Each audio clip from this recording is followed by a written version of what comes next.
Welcome back and friends, स्वागत है आप लोगों का डीमन स्लेयर सीजन 4 के टोटली रिकेप में। इस सीजन में टोटल 8 एपिसोड है और मैंने इन 8 एपिसोड को इसी वीडियो में काफी डिटेल से एक्सप्लेन किया है, इसलिए वीडियो थोड़ा लंबा होगा, तो हो सके तो लास्ट तक देखना। और अगर आप लोग इस सीजन को एपिसोड के भाग में देखना चाहते हैं तो उसका एक प्लेलिस्ट मैंने ऑलरेडी बना के रखा है, जिसका लिंक डिस्क्रिप्शन बॉक्स में दिया हुआ है, तो आप जाके वहाँ भी देख सकते हैं। और अगर आप लोग मेरे चैनल पे नए हैं तो चैनल को सब्सक्राइब करके बेल नोटिफिकेशन को ऑल पे सेट करके रखना, क्योंकि डीमन स्लेयर सीजन 5 का एक्सप्लेनेशन आपको इसी चैनल पे देखने को मिलेगा। तो देरी ना करते हुए शुरू करते हैं सीजन 4 को।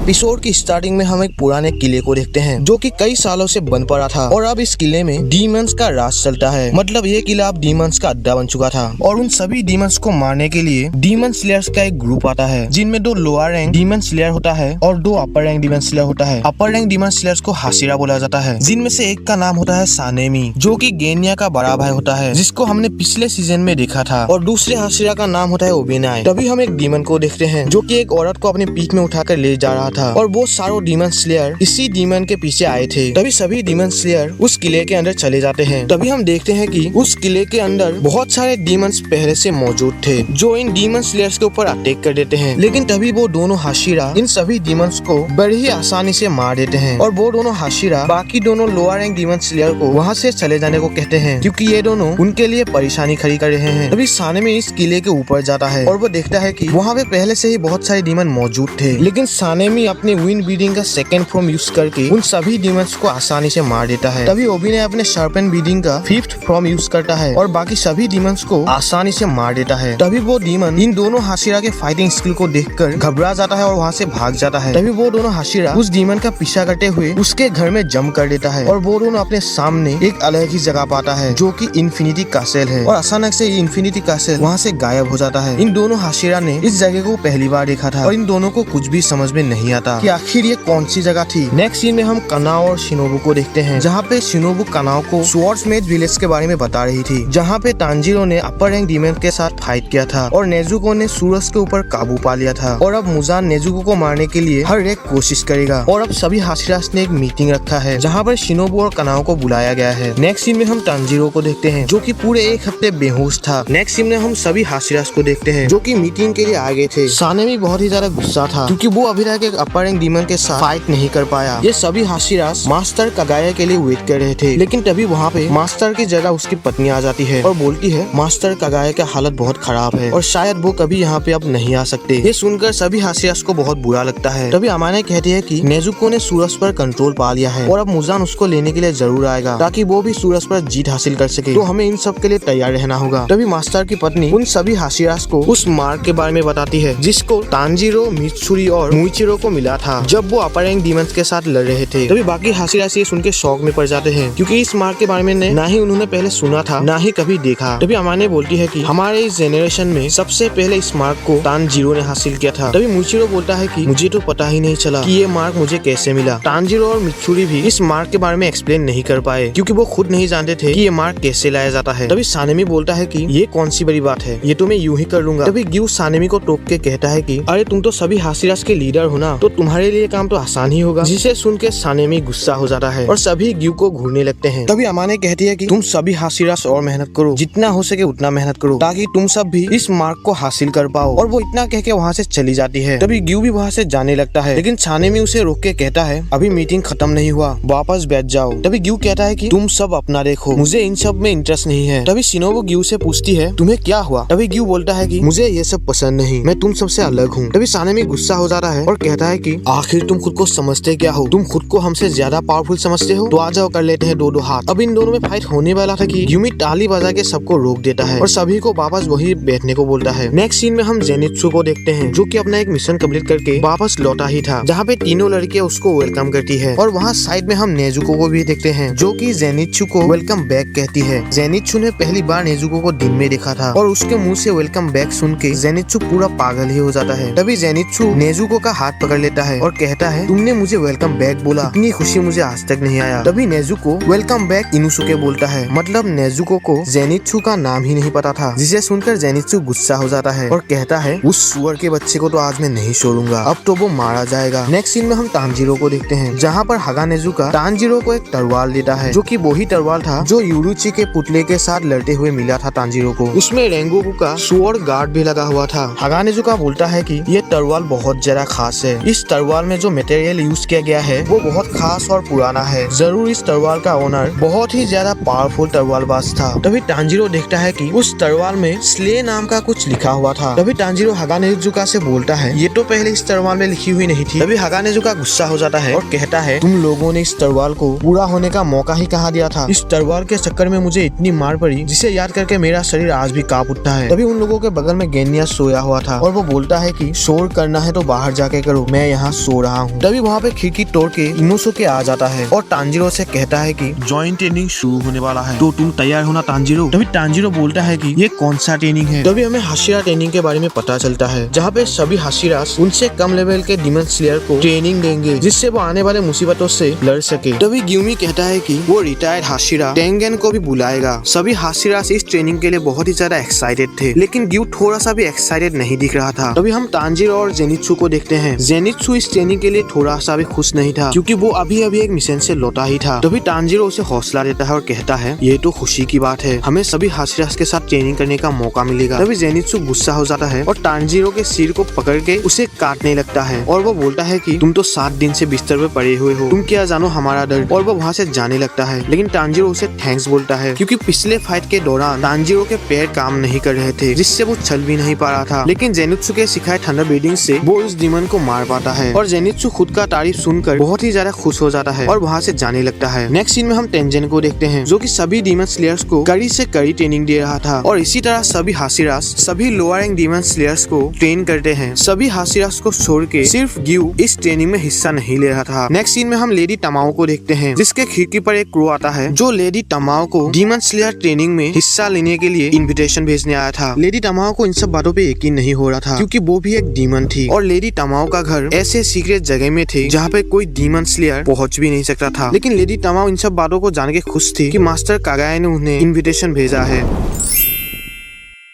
तो जैसे कि अब तक हमने देखा, हाशिरा ट्रेनिंग अब शुरू हो चुका था, जहाँ पे सभी हाशिरास अपने से नीचे लेवल के हाशिरास को ट्रेन कर रहे थे और साथ ही साथ अपना उस मार्क को हासिल करने के लिए अपनी तरफ से पूरी कोशिश करता है। दूसरी तरफ मास्टर कागाया लेडी तमाओ के पास अपना कासुगाई क्रू भेजता है और लेडी तमाओ को डीमन स्लेयर कम्युनिटी में इन्विटेशन भेजता है और बताता है कि उनके पास डीमन स्लेयर कम्युनिटी में एक ऐसी डीमन स्लेयर भी है जो डीमंस के बॉडीज के बारे में बहुत कुछ जानती है। और मास्टर कागाया चाहते हैं कि लेडी तमाओ उस लड़की के साथ मिलके नेजुको के बॉडी को जांच करें, ताकि वो डीमंस के बारे में और जान सके। तभी वहाँ पे यूचिरो दौड़ के आता है और लेडी तमाओ से कहता है हमें ये जगह बदल लेनी चाहिए, अब ये जगह सेफ नहीं है। हाशिरास को इस जगह के बारे में पता चल गया और अगर हाशिरास को इस जगह के बारे में पता चल गया तो हो सकता है मुजान को भी ये जगह के बारे में पता चल जाए। तभी लेडी तमाओ कहती है नहीं, इसकी अब कोई जरूरत नहीं है, नेजुको ने सूरज पर अपना काबू पा लिया है और शायद अब कुछ बड़ा होने वाला है, हम अपनी जगह बदलेंगे और हमारा अगला जगह होगा डीमन स्लेयर्स का हेडक्वार्टर। तभी हमें पता चलता है कि लेडी तमाओ बहुत पहले यूरिसी से मिल चुकी है। नेक्स्ट सीन में हम तांजीरो को देखते हैं, जहाँ पर मास्टर कागायो तांजीरो को एक लेटर भेजते हैं और वो लिखते हैं कि तांजीरो, आई होप कि तुम ठीक हो गए, काश कि मैं तुम लोगों से मिल पाता और खासकर अगर मैं ग्यू से मिलकर उसके साथ थोड़ा बात कर पाता, लेकिन मेरी हालत इतनी बुरी है कि मैं कहीं खुद से चल फिर भी नहीं सकता। तांजीरो, क्या तुम मेरे लिए एक काम कर सकते हो? क्या तुम मेरी जगह ग्यू से जाके मिल सकते हो? ग्यू हमेशा से ही पीछे रह जाता है और वो इन सब बातों में इंटरेस्ट नहीं दिखाता, क्या तुम उसे जाके समझा सकते हो? क्या तुम उसे आगे बढ़ने के लिए हौसला दे सकते हो? मास्टर कागाया की ये सब बातें सुनकर तांजीरो ग्यू से मिलने का फैसला करता है और तांजीरो अगले ही सुबह ग्यू से मिलने के लिए निकल जाता है और तभी वहाँ पे तांजीरो को आवाई मिलती है। तभी तांजीरो आवाई से बात करता है और आवाई से पूछता है जब कोई आदमी खुद को अकेला समझता है या फिर वो खुद को हमेशा ही अकेला फील करता है तो उसे कैसे समझाए कि वो अकेला नहीं है। लेकिन तभी आवाई कहती है मैं तो इस बारे में तुम्हारी कोई हेल्प नहीं कर सकती, लेकिन मैं तुम्हारे लिए कुछ अलग कर सकती हूँ। जहाँ पे आवाई तांजीरो और ग्यू के लिए खाना पैक कर देती है जिससे वो मिलकर खा सके और तभी तांजीरो वो खाना लेकर चला जाता है। नेक्स्ट सीन में हम तांजीरो को ग्यू के घर के सामने देखते हैं और वहाँ पे तांजीरो जोर जोर से ग्यू को चिल्ला रहा था, लेकिन ग्यू अंदर से उसका कोई जवाब नहीं देता। बहुत देर बाहर वेट करने के बाद तांजीरो बिना इन्विटेशन के ही ग्यू के घर के अंदर चला जाता है, जिससे ग्यू को थोड़ा सा भी अच्छा नहीं लगता और तांजीरो ग्यू के सामने बैठ जाता है और ग्यू से बोलता है सभी हाशिरास अपने ट्रेनिंग में लग गए हैं और शायद 7 दिनों तक मैं भी पूरा ठीक हो जाऊंगा और मैं चाहता हूँ कि तुम मुझे ट्रेन करो। जिसपे ग्यू उसे साफ तौर से मना कर देता है, जिसपे तांजीरो बोलता है कि ग्यू आखिर मुझ में ऐसी क्या कमी है जो तुम मुझे ट्रेन नहीं कर सकते। तभी ग्यू बोलता है कि इसमें कमी वाली कोई बात नहीं है, इसमें सिर्फ नाकामी वाली बात है, क्योंकि तुमने अभी तक वाटर ब्रीदिंग को मास्टर नहीं किया। तुम्हें तो अब तक एक वाटर हाशिरा बन जाना चाहिए था। तभी तांजीरो कहता है कि मुझे वाटर ब्रीदिंग इतना खास नहीं लगता और मैंने बड़ों से बात भी किया था और मुझे पता चला है कि मैं अपने ब्रीदिंग को चेंज भी कर सकता हूँ। तभी ग्यू कहता है कि समझने की कोशिश करो तांजीरो, अभी तक यहाँ पे कोई भी वाटर हाशिरा नहीं है, तो किसी ना किसी को तो वाटर हाशिरा बनना ही होगा, तो तुम्हें ये मौका मिला है तो इसे हाथ से जाने मत दो। तभी तांजीरो ये सुन के कंफ्यूज हो जाता है, क्योंकि वाटर हाशिरा तो खुद ग्यू है, लेकिन तभी ग्यू बोलता है मैं कोई वाटर हाशिरा नहीं हूँ, मैं तो सिर्फ वाटर ब्रीदिंग यूज करता हूँ। और तभी ग्यू तांजीरो को वहाँ से जाने को बोलता है। तभी तांजीरो को मास्टर कागाए का बात याद आता है कि ग्यू के साथ किस तरीके से पेश आना चाहिए। जब ग्यू शाम को घर में आता है तो वो देखता है कि तांजीरो अभी तक नहीं गया और तांजीरो ग्यू के पीछे हाथ धो के पड़ जाता है। तांजीरो बार बार ग्यू से एक ही सवाल कर रहा था, क्या वो तांजीरो को ट्रेन करेगा, लेकिन ग्यू उसे कुछ भी जवाब नहीं देता। लेकिन तांजीरो भी कहाँ हार मानने वाला था। तांजीरो ग्यू को सैन से नहाने, सोने और खाने को भी नहीं दे रहा था। ऐसे ही लगातार 4 दिन चलता रहता है, जिससे ग्यू परेशान हो जाता है और कहता है क्या ये मेरे साथ हमेशा ऐसे ही चिपका रहेगा, इससे मैं और नहीं झेल सकता। अगर मैं इसके साथ बात कर लूं तो शायद ये मेरा पीछा छोड़ सकता है। तभी ग्यू तांजीरो को सब कुछ सच सच बता देता है। सुनो तांजीरो, तुम जानना चाहते थे ना कि मैं वाटर हाशिरा क्यों नहीं बनना चाहता, तो सुनो, सच ये है कि मैं फाइनल सिलेक्शन कभी पास ही नहीं हुआ था। उस फाइनल सिलेक्शन में मेरे जैसा एक और लड़का था, जिसके फैमिली को किसी डीमंस ने मार डाला, जैसे मेरे फैमिली को मारा था, और उस लड़के का नाम है साबितो। हम दोनों ने फाइनल सिलेक्शन साथ में दिया था। हम दोनों ही पहले से अकेले थे, जिसके कारण हम दोनों बहुत अच्छे दोस्त बन गए। साबितो बहुत ही अच्छा लड़का था, वो दूसरे के परेशानियों को मुझसे ज्यादा समझता था और साथ ही साथ वो बहुत ही ज्यादा स्ट्रॉन्ग था। उस रात फाइनल सिलेक्शन में केवल साबितो ही था जो मारा गया था और उसकी वजह से सभी बच्चे पास हो गए, क्योंकि उसने उस माउंटेन में जितने भी डीमंस थे उन सभी को अकेले मार दिया था। मैं तो पहले डीमन के अटैक से ही घायल हो गया था, लेकिन साबितो हर एक डीमन को मार डाल गया। लेकिन उसने जब देखा मैं घायल था तो उसने मुझे सेफ रखने के लिए मुझे दूसरे बच्चों के पास ले गया और तभी वहाँ पे एक डीमन एक दूसरे बच्चे के ऊपर अटैक कर रहा था, जिससे बचाने के लिए साबितो मुझे वहीं पर छोड़ के चला गया और मैं बहुत ही ज्यादा घायल था, जिसके वजह से मैं बेहोश हो गया। मैं पूरे 7 दिन बेहोश था और जब मैं जागा तब मुझे पता चला कि हम सब पास हो चुके थे, लेकिन एक ऐसा लड़का था जो पास नहीं हुआ और वो साबितो था, जिसके वजह से हम सब पास हुए, क्योंकि उसने सभी डीमंस को मार डाला था और वो उस बच्चे को बचाने के चक्कर में डीमंस के हाथों मारा गया। और मैं जो एक भी डीमन को नहीं मार पाया, तो मैं खुद को हाशिरा कैसे मानूं? जो किस्मत के जोर से पास हुआ था तो मैं खुद को कैसे हाशिरा मानूं? मुझे डीमन स्लेयर कम्युनिटी में होना ही नहीं चाहिए, क्योंकि मैं उस लायक ही नहीं हूँ। तो तांजीरो, तुम्हें किसी अलग हाशिरा से ट्रेनिंग लेना चाहिए, ना कि मुझ जैसे कमजोर हाशिरा से। और इतना कह के ग्यू वहाँ से जाने लगता है। तभी तांजीरो ये सब बातें सुन के मन ही मन सोचने लगता है, मैं समझता हूँ दूसरों को खोने का डर क्या होता है। तांजीरो रेंगुके के साथ हुआ हादसा याद करता है और कहता है, और ऊपर से अगर आपको कोई बचाते हुए मरे तो ऐसा लगता है कि कोई आपके टुकड़े टुकड़े कर रहा हो। तांजीरो के आंखों से आंसू निकलने लगता है। अगर साबितो आज जिंदा होता तो वो ग्यू की तरह एक कमाल का हाशिरा होता। मैं समझ सकता हूँ कि ग्यू पर क्या बीत रही है, क्योंकि मेरे साथ भी ये सीन पहले हो चुका है, जब रेंगुको ने अपने जान देकर हम सभी की जान बचाया था। रेंगुको बहुत स्ट्रॉन्ग थे, अगर वो अब जिंदा होते तो शायद वो मुजान को हरा सकते थे, क्योंकि उनमें वो काबिलियत थी। तब तो मैं पूरी तरीके से टूट गया था, लेकिन इनोस्के ने मुझे हौसला दिया, जिसके कारण मैं आज इस जगह में खड़ा हूँ। लेकिन ग्यू को हौसला देने के लिए कोई नहीं, तो मैं उसको हौसला दूंगा। तांजीरो अब सोचने लगता है कि वो अब ग्यू को क्या बोले जिससे उसे हौसला मिले। तभी तांजीरो ग्यू को बोलता है, ग्यू तुम ऐसे ही मुंह फेर के नहीं भाग सकते। क्या साबितो ने उस दिन अपनी जान देके तुम्हें इसलिए बचाया था कि तुम ऐसे ही हाशिरा बनने का नाटक करते रहो? क्या तुम उसके बलिदान को ऐसे ही जाया होने दोगे? तभी ग्यू रुक जाता है और उसे साबितो की एक बात याद आता है, जहाँ पे साबितो ने उसे थप्पड़ मार के बोला था, खबरदार जो तुमने मरने की बात की। क्या तुम्हारी बहन ने उस दिन डीमन के साथ लड़ते हुए अपनी जान इसलिए गवाई थी कि तुम ऐसे ही भागते रहो और ऐसे ही कमजोर बनते रहो? तुम्हें अपने बहन की मौत को सम्मान करना चाहिए, क्योंकि उसी के वजह से आप तुम जिंदा हो। ग्यू ये सब बातें भूल चुका था, क्योंकि इस बातों को जब वो याद करता था तो वो बहुत ही ज्यादा दुखी हो जाता था। पर अब वो इन सब बातों को भुला के अपनी बहन और साबितो से माफी मांगता है और वो समझ जाता है कि वो असलियत में बनना क्या चाहता है। तभी तांजीरो सोचने लगता है, अरे मैंने कुछ ज्यादा तो नहीं बोल दिया? ये अब बात तो सो थोड़ा सा भी हिल भी नहीं रहा, लगता है मैंने हद से ज्यादा बोल दिया। तभी तांजीरो के दिमाग में एक आइडिया आता है कि अब वो एक ईटिंग कॉन्टेस्ट रखेगा, जिसपे ग्यू और तांजीरो के बीच खाना खाने का मुकाबला होगा, जिसमें अगर तांजीरो जीता तो ग्यू को तांजीरो को ट्रेन करना होगा। तभी ग्यू हाशिरा ट्रेनिंग में जाने के लिए मान जाता है और तांजीरो को बोलने ही वाला होता है कि तांजीरो उसे टोक के बोलता है, चलो हम दोनों खाओ मुकाबला रखते हैं, जिसपे हम हम खाना ठूसने का मुकाबला करेंगे। अगर इस मुकाबले में मैं जीता तो तुम मुझे ट्रेन करोगे। जिसपे ग्यू मान जाता है और वो दोनों खाना ठूसने के लिए बैठ जाते हैं। जिसपे ग्यू तांजीरो को शिनोबू के बारे में पूछता है, जिसपे तांजीरो बोलता है कि मुझे इसके बारे में कुछ नहीं पता और मैं तो शिनोबू से अब तक मिला भी नहीं। दूसरी तरफ हम शिनोबू और कानाओ को देखते हैं, जहाँ पे कानाओ शिनोबू को कहती है मैं सानेमी के साथ ट्रेनिंग करने जा रही हूँ और उस ट्रेनिंग के बाद क्या आप मुझे ट्रेन करेंगे। तभी शिनोबू कहती है कि मैं हाशिरा ट्रेनिंग में पार्टिसिपेट नहीं कर रही। कानाओ, मुझे तुम्हें कुछ ऐसी बात बताना है जिसे तुम्हें जानने का हक है। मैं तुम्हें उस डीमन के बारे में बताने वाली हूँ जिसने मेरे बहन को और मेरे घर वाले को मारा था और इस डीमन को किस तरीके से मारना है वो भी मैं तुम्हें बताऊंगी।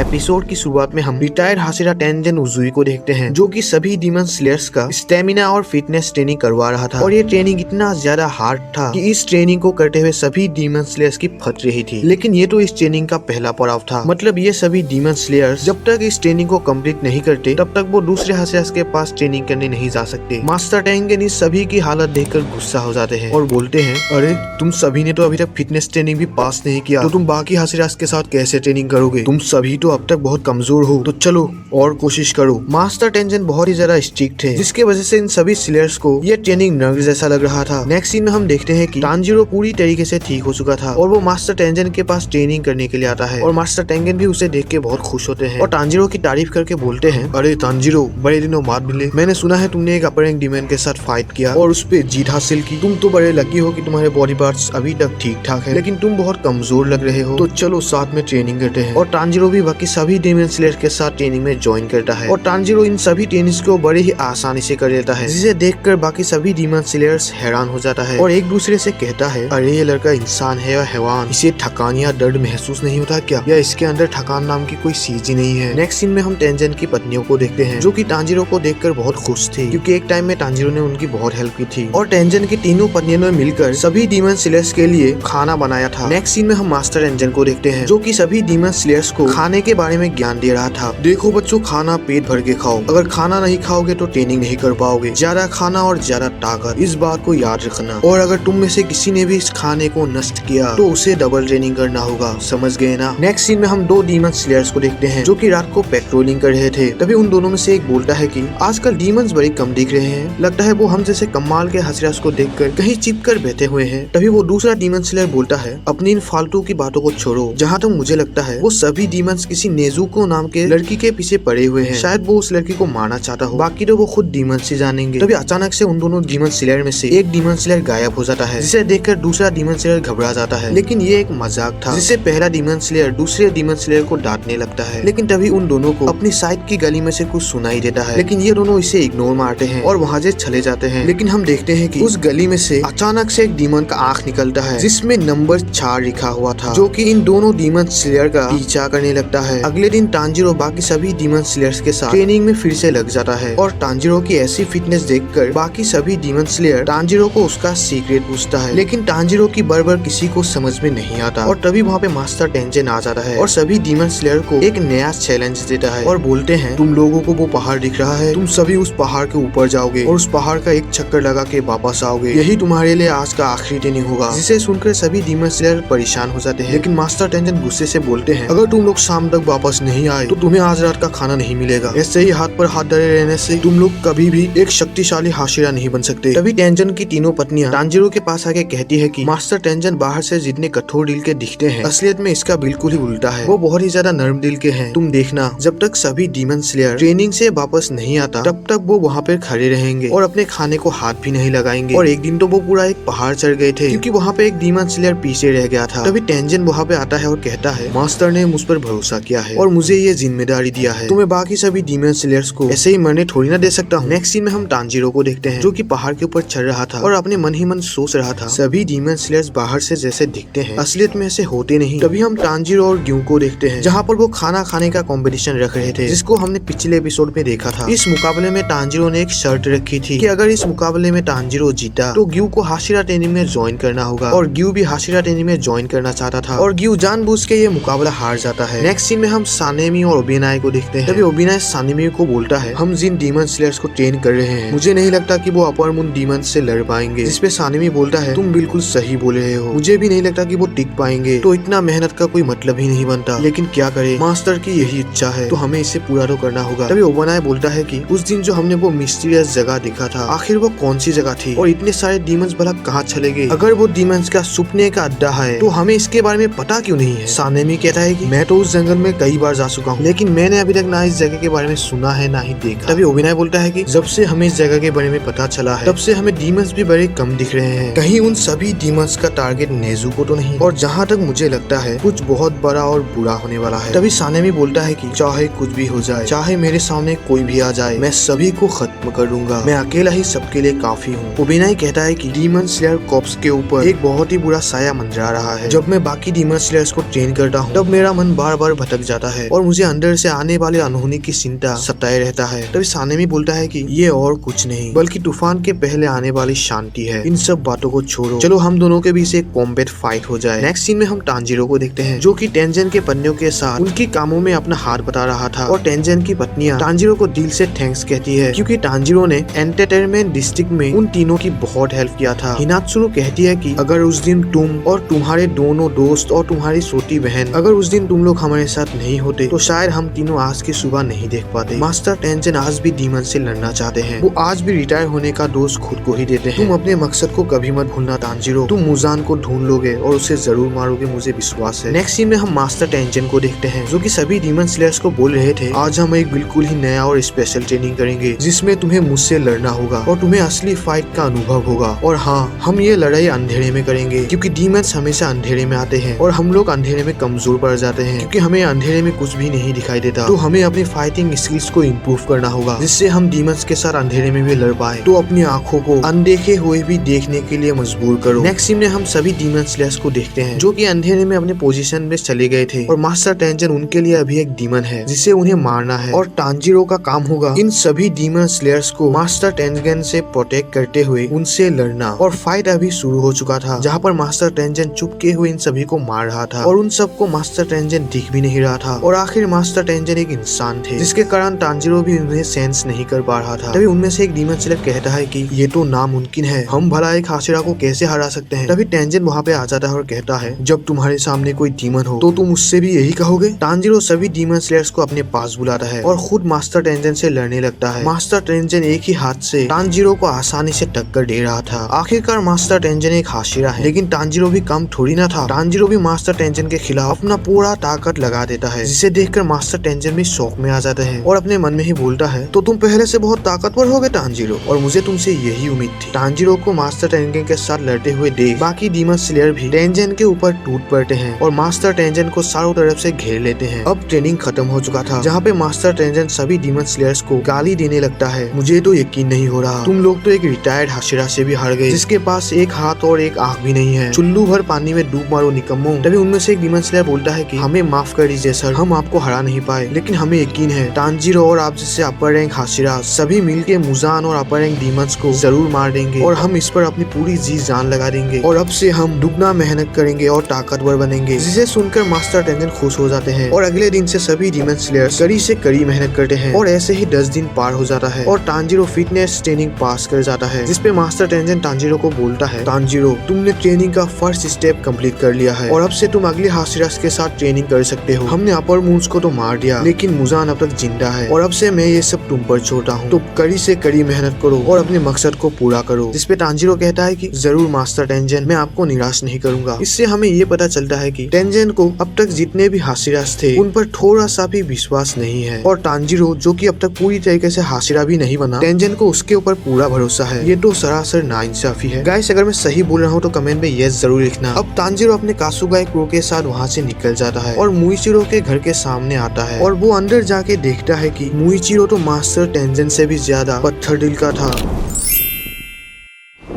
जैसे कि अब तक हमने देखा, तांजीरो ने मास्टर टेंजन की फिटनेस ट्रेनिंग पास कर लिया है और अब वो मुइचिरो की ट्रेनिंग हॉल के पास पहुंच जाता है। और वो जैसे ही अंदर जाता है वो देखता है कि मुइचिरो तो मास्टर टेंजन से भी ज्यादा स्ट्रिक्ट थे। मुइचिरो की स्वॉर्ड ट्रेनिंग करते हुए सभी डीमन स्लेयर्स की फट रही थी। तभी मुइचिरो सभी डीमन स्लेयर्स को फिर से खड़े होने के लिए बोलता है और मुइचिरो सभी डीमन स्लेयर्स को उसके ऊपर अटैक करने को बोलता है। लेकिन मुइचिरो सभी डीमन स्लेयर्स को एक एक बार में ही गिरा देता है और बोलता है, लड़ाई के दौरान अगर तुम में से कोई मर भी जाए, चाहे वो तुम्हारा कोई करीबी दोस्त ही क्यों ना हो, तो तुम्हें रुकना नहीं है, क्योंकि अगर तुम एक सेकंड के लिए भी रुके तो तुम मारे जाओगे। तभी मुइचिरो की नजर तांजीरो पर जाता है, जो कि तांजीरो को देखकर बहुत ही ज्यादा खुश था और तांजीरो को कहता है, आखिरकार तुम पहुंच ही गई, मैं तुम्हारी ही राह दिख रहा था। नेक्स्ट सीन में सभी डीमन स्लेयर्स ब्रेक लेते हैं और वहाँ पर मुइचिरो की कासुगाई क्रो इन सभी डीमन स्लेयर्स को ताना मारती है, क्योंकि ये बहुत ही ज्यादा कमजोर थे, जिसे सुनकर बाकी सभी डीमन स्लेयर गुस्सा हो जाते हैं। और हमें तो पता ही है कि मुइचिरो की कासुगाई क्रो कितनी ज्यादा बदमाश है। नेक्स्ट सीन में मुइचिरो तांजीरो को लेकर एक वर्कशॉप में जाता है, जहाँ पर हम कानामुरी को देखते हैं। कानामुरी यहाँ पे मुइचिरो के लिए स्वॉर्ड्स बनाने का काम करता है और कानामुरी भी तांजीरो को देखकर बहुत ही ज्यादा खुश था। तभी मुइचिरो तांजीरो को एक तलवार देता है। तभी मुइचिरो तांजीरो को वो तलवार लेकर थोड़े दूर पे खड़े होने को बोलता है और इसके बाद मुइचिरो एक पेपर का प्लेन बनाकर तांजीरो की तरफ फेंकता है। लेकिन मुइचिरो की तलवार इतनी ज्यादा तेज धार थी कि वो पेपर प्लेन आसानी से दो हिस्सों में कट जाता है और इस तलवार की धार को देखकर तांजीरो बहुत ही ज्यादा इम्प्रेस हो जाता है। तभी मुइचिरो बोलता है कि मेरे घर में कानामुरी को रखने का असली वजह यही है कि वो हर रोज मेरे तलवार को धार देते रहे, क्योंकि मुझे पता नहीं कि कब मेरे सामने कोई डीमन आ जाए और मेरा उसके साथ सामना हो जाए, तो मैं हर वक्त तैयार रहने के लिए कानामुरी को अपने घर में रखा है ताकि वो मेरे तलवार को हर दिन धार देते रहे। मैंने मास्टर से इसके बारे में रिक्वेस्ट किया और उन्होंने मेरी बात मान ली। काश कि वो हमारी इन सब बातों में ध्यान ना देते हुए अपनी सेहत के बारे में ज्यादा ध्यान देते, तो शायद वो आज बिल्कुल ठीक होते। उन्होंने हम पर विश्वास किया है, तो हमें उनके उम्मीदों पर खरा उतरना होगा। अगले दिन मुइचिरो बाकी सभी डीमन स्लेयर्स के साथ फिर से ट्रेनिंग कर रहा था, लेकिन वो सभी डीमन स्लेयर्स फिर से कमजोर पड़ जाते हैं। तभी मुइचिरो बोलता है, अपने इमोशंस को काबू में रखना सीखो। अगर तुम अपने इमोशंस के साथ लड़ोगे तो तुम कमजोर पड़ जाओगे। तुम्हें कभी भी अपने इमोशंस के साथ लड़ना नहीं चाहिए और हमेशा सावधान होना चाहिए। चाहे तुम कितना भी पावरफुल क्यों ना हो जाओ, चाहे तुम 10 में से 9 लड़ाई जीत जाओ, लेकिन एक हार तुम्हारी जान ले सकता है। तुम्हें अपने फाइटिंग स्किल्स को इम्प्रूव करना होगा, तुम्हें अपने मूवमेंट स्पीड को इम्प्रूव करना होगा, ताकि तुम दूसरों के सामने कमजोर पर ना जाओ। और मुइचिरो आज का ट्रेनिंग यहीं पे खत्म कर देता है और वहाँ से चला जाता है। तभी बाकी सभी डीमन स्लेयर्स तांजीरो के सामने आता है और तांजीरो से रिक्वेस्ट करता है, क्या तुम मुइचिरो सेंसे से बात कर सकते हो? क्या तुम उन्हें बोल सकते हो कि वो हमारा ट्रेनिंग थोड़ा कम कर दे? अगर ऐसे ही चलता रहा तो हम डीमन से लड़ने से पहले ही उनके ट्रेनिंग के वजह से मर जाएंगे। तो प्लीज तांजीरो, क्या तुम हमारे लिए काम कर सकते हो? इस पर तांजीरो उन लोगों को समझा के बोलता है कि मैं समझ सकता हूँ कि तुम लोगों पर क्या बीत रही है, लेकिन तुम लोगों ने कभी ये सोचा है मुइचिरो को तुम लोगों से भी ज्यादा मेहनत करना पड़ता है, क्योंकि वो बिना रुके हर रोज तुम लोगों को ट्रेन करता है। वो हर दिन तुम लोगों से ज्यादा लड़ता है और वो हर दिन तुम लोगों से अकेले लड़ता है। तो क्या उसे थकान महसूस नहीं होता? जिसे सुनकर बाकी डीमन स्लेयर्स चुप हो जाते हैं। नेक्स्ट सीन में सभी डीमन स्लेयर्स ट्रेनिंग के बाद अपना हाथ मुंह धोने के लिए बाहर आते हैं, लेकिन तभी मुइचिरो वहाँ से कहीं जा रहा था, जिसे देखकर एक डीमन स्लेयर बोलता है, वो हमेशा शाम को कहीं बाहर निकल जाते हैं और हमें आज तक नहीं पता कि वो कहाँ जाते हैं। अब हम रात के सीन को देखते हैं, जहाँ पर पूरा एरिया सुनसान था। तभी हम बहुत सारे डीमंस के आँख को देखते हैं और इन सभी आँखों को एक डीमन कंट्रोल कर रहा था और हम देखते हैं कि ये डीमन और कोई नहीं बल्कि वही डीमन है जो पूरे इन्फिनिटी कैसल को कंट्रोल करती है। और हम देखते हैं कि ये डीमन मुइचिरो और पूरे विलेज पर नजर रख रही थी। नेक्स्ट सीन में हम सानेमी और ओबेनाई को देखते हैं, जो कि एक दूसरे के साथ मिलकर ट्रेनिंग कर रहे थे। लेकिन तभी वहाँ पे मुइचिरो आता है और बोलता है, तुम दोनों तो अकेले ही ट्रेनिंग कर रहे हो, ये तो बहुत बुरी बात है, क्या मैं भी तुम्हारे साथ हिस्सा ले सकता हूँ? तभी सानेमी बोलता है कि क्या तुम कभी थकते नहीं हो, या तुम्हारे बॉडी में थकान नाम की कोई चीज ही नहीं है, क्योंकि तुम हर रोज डीमन स्लेयर्स को ट्रेन करते हो और हर शाम यहाँ ट्रेनिंग करने के लिए आ जाते हो। जिसपे मुइचिरो कहता है कि नहीं, ऐसी बात नहीं है, ये सब ट्रेनिंग तो मेरे लिए कुछ भी नहीं, मैं इन ट्रेनिंग को बड़ी ही आसानी से कर लेता हूँ और मुझे कोई थकान भी महसूस नहीं होता। तभी सानेमी कहता है कि तुम बिल्कुल सही कह रहे हो, हमारे लिए असली हाशिरा ट्रेनिंग तो यही है, अब आएगा ना मजा। फिर ओबेनाई मुइचिरो से कहता है, हम ट्रेनिंग जरूर करेंगे, मैं और सानेमी हम दोनों तुम पर एक साथ अटैक करेंगे। जिसपे मुइचिरो कहता है, एक के खिलाफ दो, तुम्हें नहीं लगता ये नाइंसाफी है? लेकिन कोई बात नहीं, मैं लड़ने के लिए तैयार हूँ। और अब ओबेनाई मुइचिरो पर हमला करने ही वाला होता है कि लेकिन मुइचिरो अपना मिस्ट ब्रीडिंग यूज करके वहाँ से गायब हो जाता है, जिसे देखकर ओबेनाई शॉक में पड़ जाता है, क्योंकि मुइचिरो इतना ज्यादा फास्ट था कि ओबेनाई को उसे देखने का मौका ही नहीं मिला। इसके बाद सानेमी और ओबेनाई दोनों मिलकर मुइचिरो पर हमला करता है, लेकिन मुइचिरो इतना ज्यादा फास्ट होता है कि वो दोनों मुइचिरो को देख भी नहीं पा रहे थे। उन तीनों के बीच घमासान युद्ध होता है। थोड़ी देर ट्रेनिंग करने के बाद वो तीनों ब्रेक लेते हैं। तभी सानेमी कहता है, इस ट्रेनिंग में तो मजा ही आ गया, अगर इस लड़ाई में हम में से किसी ने भी एक सेकंड के लिए अपना ध्यान इस लड़ाई में से हटाया तो वो शायद कब का मर चुका होता। तभी सानेमी मुइचिरो मुइचिरो को उसके ट्रेनिंग के बारे में पूछता है, जिसपे मुइचिरो बोलता है तानजीरो ने आज ही मेरा ट्रेनिंग ज्वाइन किया है और उसके घाव लगभग भर ही चुके हैं। जब तक वो अभिनय के पास ट्रेनिंग करने के लिए पहुंचेगा तब तक वो पूरा हील हो चुका होगा। तभी अभिनय कहता है तब तो मैं उसके साथ पूरे ताकत से ट्रेन कर पाऊंगा। जिसपे सानिमी कहता है कि भले ही वो थोड़ा ताकतवर क्यों ना हो गया होगा, लेकिन मैं उसे एक असली हाशिरा की ताकत दिखाऊंगा। जिसे सुनकर मुइचिरो हंस के कहता है क्यों नहीं,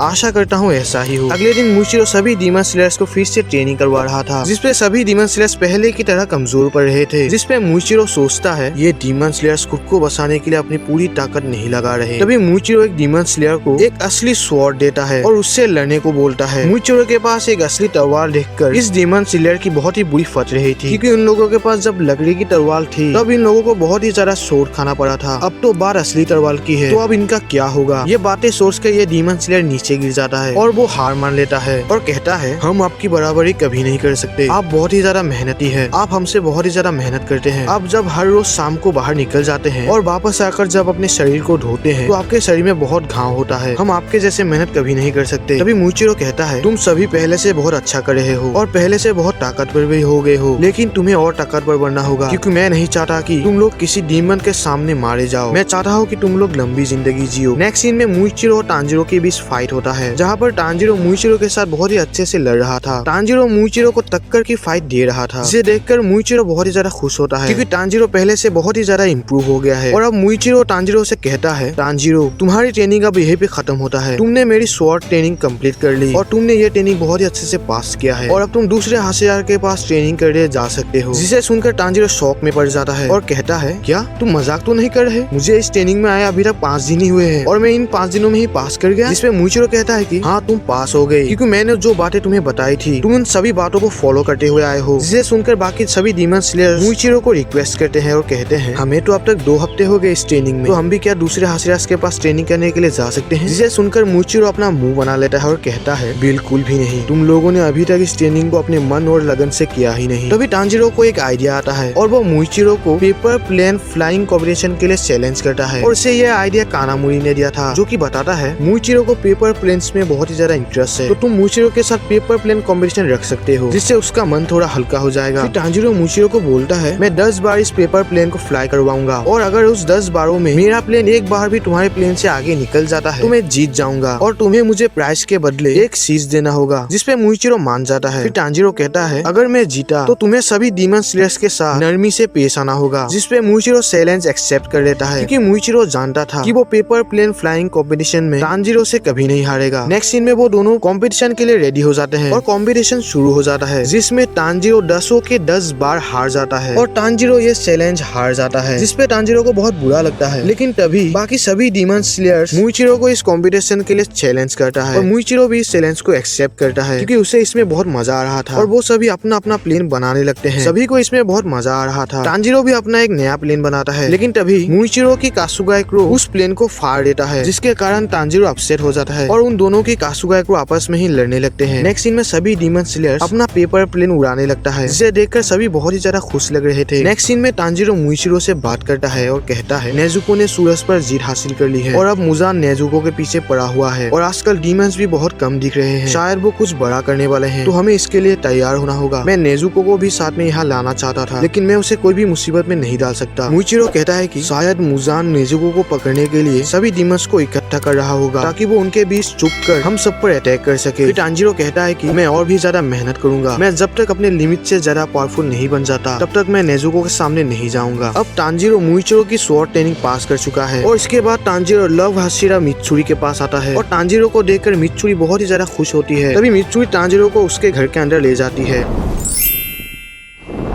एपिसोड की स्टार्टिंग में हम देखते हैं तानजीरो मुइचिरो की ट्रेनिंग पास करके मित्सुरी के घर पहुंच जाता है, जहां पर मित्सुरी तानजीरो को बहुत ही अच्छे से स्वागत करती है। मित्सुरी तानजीरो को अपनी हाथों से बनाए पैनकेक खिलाती है और ये पैनकेक बहुत ही टेस्टी होता है और तानजीरो इसके लिए मित्सुरी की बहुत तारीफ करता है। नेक्स्ट सीन में मित्सुरी तानजीरो को बेली डांसिंग का ड्रेस पहनने को बोलती है और हम देखते हैं कि जितने भी डीमन स्लेयर मित्सुरी के पास ट्रेनिंग कर रहे थे उन सभी ने बेली डांसिंग का ड्रेस पहना हुआ था और वो सभी डीमन स्लेयर्स बहुत शर्मा रहे थे, लेकिन तानजीरो अभी भी पूरे जोश में था। नेक्स्ट सीन में मित्सुरी सभी डीमन स्लेयर्स को बेली डांस करवाती है और ये डांस भी ट्रेनिंग का एक हिस्सा है। तभी मित्सुरी सभी डीमन स्लेयर्स को प्रॉपर स्ट्रेचिंग करने को बोलती है, लेकिन वो डीमन स्लेयर ठीक से नहीं कर पाते। तभी मित्सुरी एक डीमन स्लेयर की स्ट्रेचिंग में हेल्प करने को आती है और वो डीमन स्लेयर बड़ा खुश होता है। जब मित्सुरी इस डीमन स्लेयर की दोनों पैरों को स्ट्रेच करती है तो उस डीमन स्लेयर की जान निकल जाती है। ये देखकर सभी डीमन स्लेयर डर जाते हैं। फिर मित्सुरी तांजीरो को बुलाती है और वो ये सेम प्रोसेस तांजीरो के साथ भी करती है, जिसमें तांजीरो जोर जोर से चीखता है। अगले दिन तांजीरो मित्सुरी की ट्रेनिंग कंप्लीट करने के बाद ओबानाई के पास पहुंचता है, जहां पर ओबानाई तांजीरो का पहले से ही वेट कर रहा था। तभी तांजीरो ओबानाई का हालचाल पूछता है, लेकिन ओबानाई उसे टोक के कहता है, चुप रहो,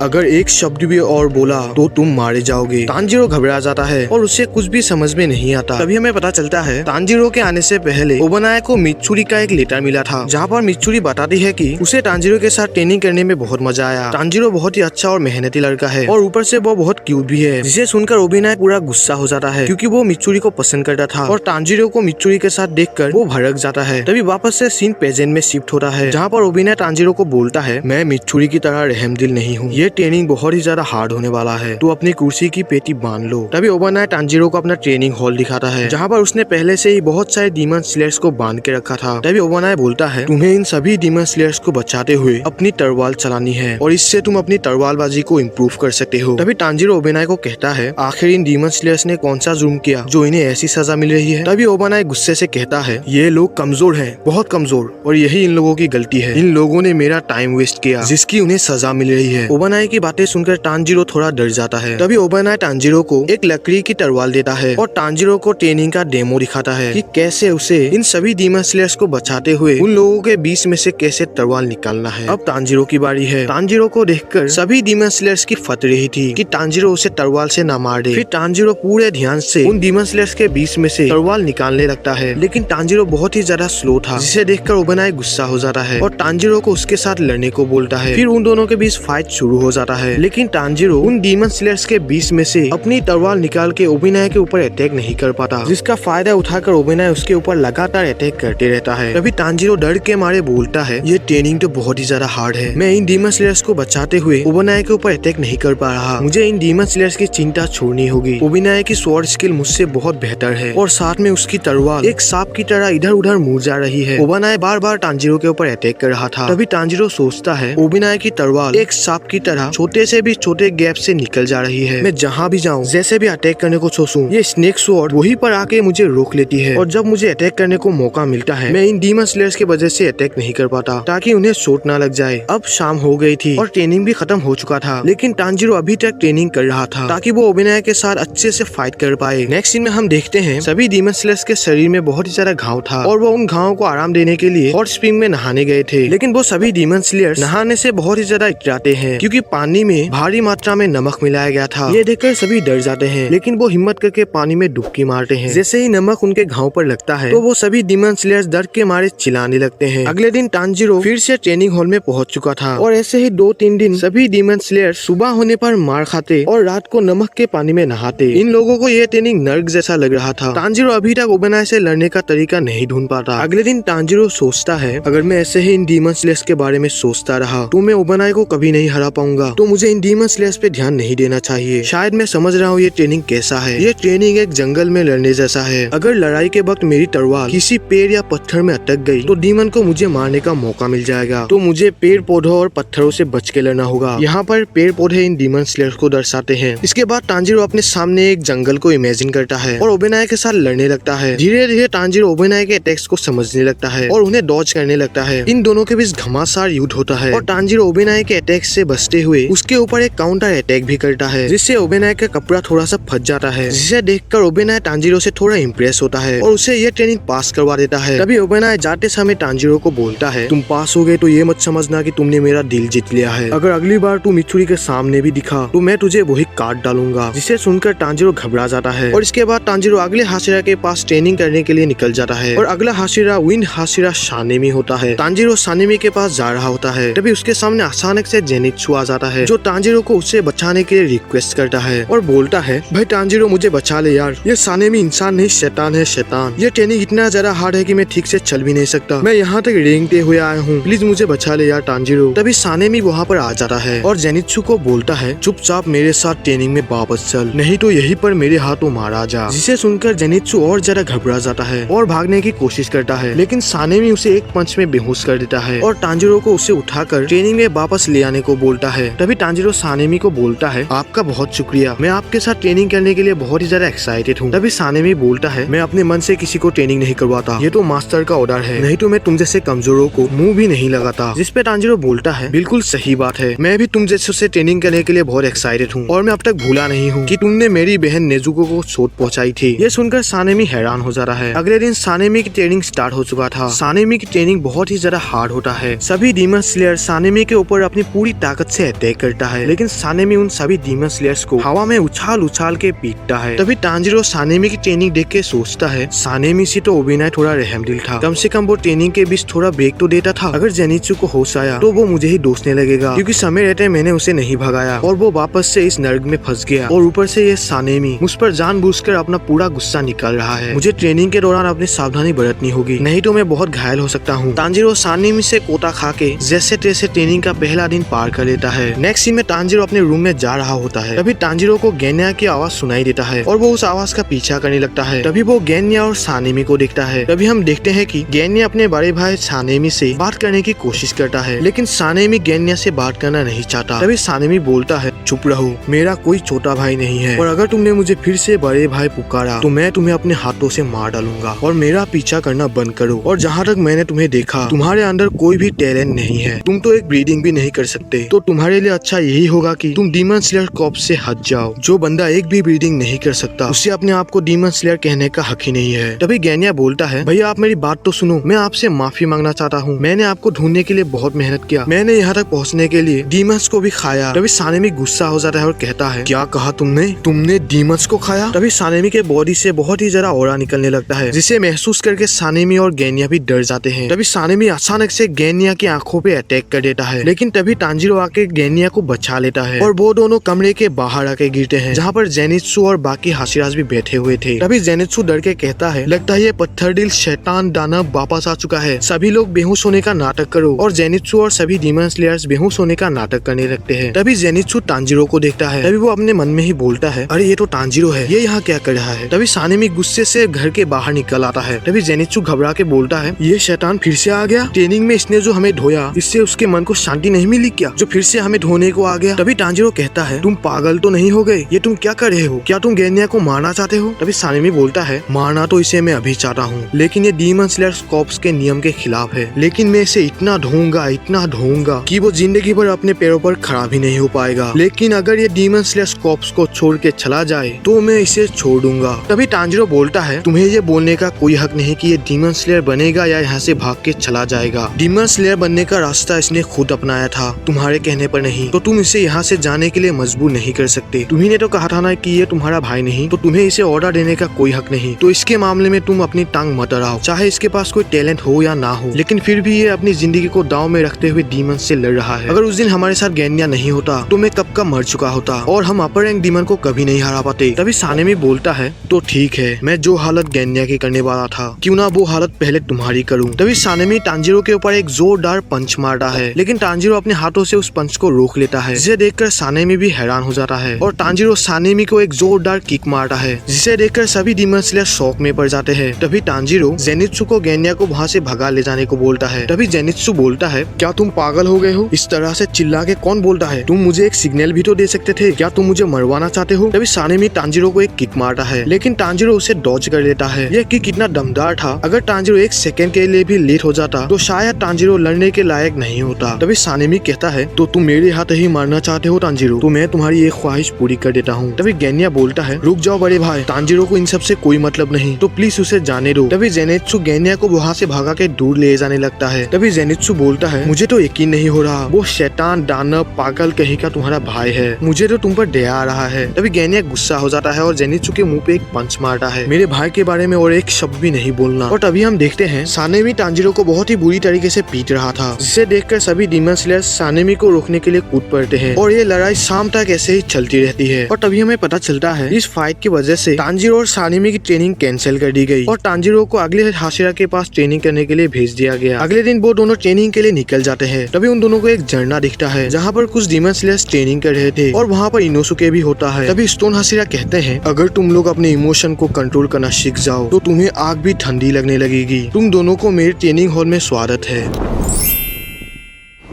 जैसे कि हमने पिछले एपिसोड में देखा, सानेमी और तांजीरो की लड़ाई की वजह से उन दोनों की ट्रेनिंग कैंसिल कर दी गई और तांजीरो और जेनित्सु को स्टोन हाशिरा ग्यूमी के पास ट्रेनिंग करने के लिए भेज दिया गया। और वहाँ पे हम इनोसुके को भी देखते हैं जो कि स्टोन हाशिरा के पास पहले से ही ट्रेनिंग कर रहा था। तभी ग्यूमी इन दोनों से कहता है, एक शक्तिशाली डीमन स्लेयर बनने के लिए सबसे जरूरी होती है तुम्हारी बॉडी की कोर। अगर तुम खुद को एक मजबूत लोअर बॉडी से स्थिर कर लो तो तुम्हारे हमले जानलेवा होंगे और बचाव मजबूत। ग्यूमी के यहाँ 3 प्रकार की ट्रेनिंग होती है। पहले ट्रेनिंग में उन्हें एक झरने के नीचे खड़े होकर पानी का दबाव सहना होगा। दूसरे ट्रेनिंग में 3 बड़े बड़े लकड़ी के ब्लॉक्स को उठा के चलना होगा और तीसरा और आखिरी ट्रेनिंग में इन्हें एक बड़े से पत्थर को ढकेलना होगा। ग्यूमी की ट्रेनिंग पास करने के लिए इन्हें इन 3 टास्क को कंप्लीट करना होगा। जेनित्सु इन तीनों स्टेप्स के बारे में सुनकर ही बेहोश हो जाता है और ग्यूमी इससे नदी में फेंक आने को बोलता है और तांजीरो भी वही करता है। जैसे ही तांजीरो जेनित्सु को पानी में डालता है वो अचानक से चिल्ला के उठ खड़ा होता है क्योंकि ये समय सर्दियों का था और ये पानी बर्फ जैसी ठंडी थी। जेनित्सु जल्दी से पानी से बाहर निकल आता है लेकिन फिर भी उसकी ठंड नहीं कम रही थी। तभी जेनित्सु देखता है कि बाकी सभी डीमन स्लेयर्स अधमरे हालत में पत्थर पे गिरे हुए थे। इनमें से एक डीमन स्लेयर कहता है जल्दी से पत्थर से चिपक जाओ। तभी जेनित्सु बिजली की रफ्तार में एक पत्थर में जाके लेट जाता है और उसे उस पत्थर में लेटकर बहुत आराम मिलता है जैसे वो अपनी माँ की गोद में सो रहा है और उसके आंखों से आंसू निकलने लगता है। नेक्स्ट सीन में तांजीरो झरने की तरफ जा रहा था और तांजीरो को भी ये पानी बहुत ही ठंडी लग रही थी जिससे वो बोलता है ये पानी तो हद से ज्यादा ठंडा है, ये वाटरफॉल ट्रेनिंग तो बहुत मुश्किल है। तभी वो झरने में इनोसुके को देखता है। इनोसुके को देखकर तांजीरो सोचता है इनोसुके अपनी तरफ से पूरी मेहनत कर रहा है तो मुझे भी अपनी पूरी ताकत लगानी होगी। तभी तांजीरो नोटिस करता है कि इनोसुके ने बोलना बंद कर दिया था। जब तांजीरो ने पहली बार इनोसुके को इस झरने में देखा था तब वो कुछ मंत्र पढ़ रहा था लेकिन अब तो ये बिल्कुल चुप है। तांजीरो को लगता है कि इनोसुके खड़े खड़े ही पानी की ठंडी की वजह से जम गया है। वो तुरंत ही उसे पानी से बाहर निकलता है और उसे होश में लाने की कोशिश करता है और इनोसुके जैसे ही होश में आता है तो तांजीरो को बोलता है तुमने मुझे बुलाया